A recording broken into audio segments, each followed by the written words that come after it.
ರಾಮನಗರ ಅಂದ ತಕ್ಷಣ ಎರಡು ಹೆಸರುಗಳು, ಅದು ಕೂಡ ಮಹಾನಾಯಕರ ಹೆಸರು ಕಣ್ಮುಂದೆ ಬರುತ್ತೆ. ಡಿಕೆ ಶಿವಕುಮಾರ್ ವರ್ಸಸ್ ಎಚ್.ಡಿ. ಕುಮಾರಸ್ವಾಮಿ ಅಂತ.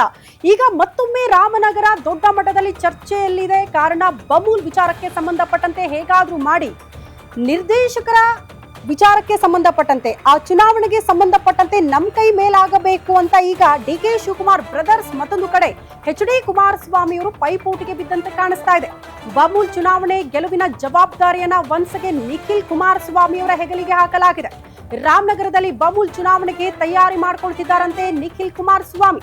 ಶತಾಯ ಗತಾಯ ಗೆದ್ದು ಕಾಂಗ್ರೆಸ್ಗೆ ಟಕ್ಕರ್ ಕೊಡುವಂತಹ ಪ್ಲಾನ್ ಅನ್ನ ನಿಖಿಲ್ ಮಾಡ್ಕೊಂಡಿದ್ದಾರೆ. ನಿಖಿಲ್ ಓಡಾಟ ನೋಡಿ ಕನಕಪುರ ಬಂಡೆ ಬ್ರದರ್ಸ್ ಕೂಡ ಫುಲ್ ಅಲರ್ಟ್ ಆಗ್ಬಿಟ್ಟಿದ್ದಾರಂತೆ.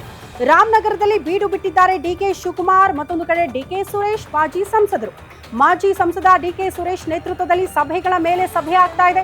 ಕನಕಪುರ, ರಾಮನಗರದಲ್ಲಿ ಡಿಕೆ ಶಿವಕುಮಾರ್ ಅಭಿವೃದ್ಧಿ ಕಾರ್ಯಕ್ರಮಗಳಿಗೆ ನಿರಂತರವಾಗಿ ಚಾಲನೆ ಕೊಡ್ತಾ ಇದ್ದಾರೆ.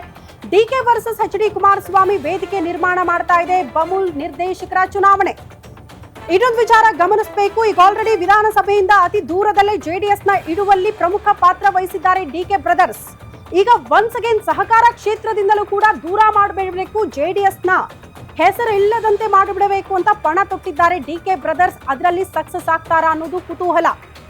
6 ಕ್ಷೇತ್ರಗಳಲ್ಲಿ ಒಂದೇ ಒಂದು ಕ್ಷೇತ್ರದಲ್ಲಿ ಸದ್ಯ ಜೆಡಿಎಸ್ ನ ನಿರ್ದೇಶಕರಿದ್ದಾರೆ. ಬಟ್ 6ಕ್ಕೂ 6 ಕ್ಲೀನ್ ಸ್ವೀಪ್ ಮಾಡಬೇಕು, ಕಾಂಗ್ರೆಸ್ ಅಧಿಕಾರಕ್ಕೆ ಬರಬೇಕು, ನಾವು ಯಾರನ್ನ ಆಯ್ಕೆ ಮಾಡ್ತೀವೋ ಅವರೇ ನಿರ್ದೇಶಕರ ಸ್ಥಾನದಲ್ಲಿ ಕೂತ್ಕೊಳ್ಬೇಕು, ಆ ರೀತಿ ತಯಾರಿಗಳನ್ನ ಮಾಡ್ಕೊಳ್ಬೇಕು ಅಂತ ಡಿಕೆ ಬ್ರದರ್ಸ್ ಎಲ್ಲಾ ಹಂತಗಳಲ್ಲೂ ಕೂಡ ತಯಾರಿ ಮಾಡ್ಕೊಳ್ತಿದ್ದಾರೆ. ಹಾಗಾಗಿ ಕ್ಷೇತ್ರದಲ್ಲೇ ಬೀಡು ಬಿಡೋ ಮೂಲಕ ನಾನಾ ತಂತ್ರಗಳನ್ನ ರೂಪಿಸ್ತಿದ್ದಾರೆ ಅನ್ನೋದ್ರ ಡೀಟೇಲ್ಸ್.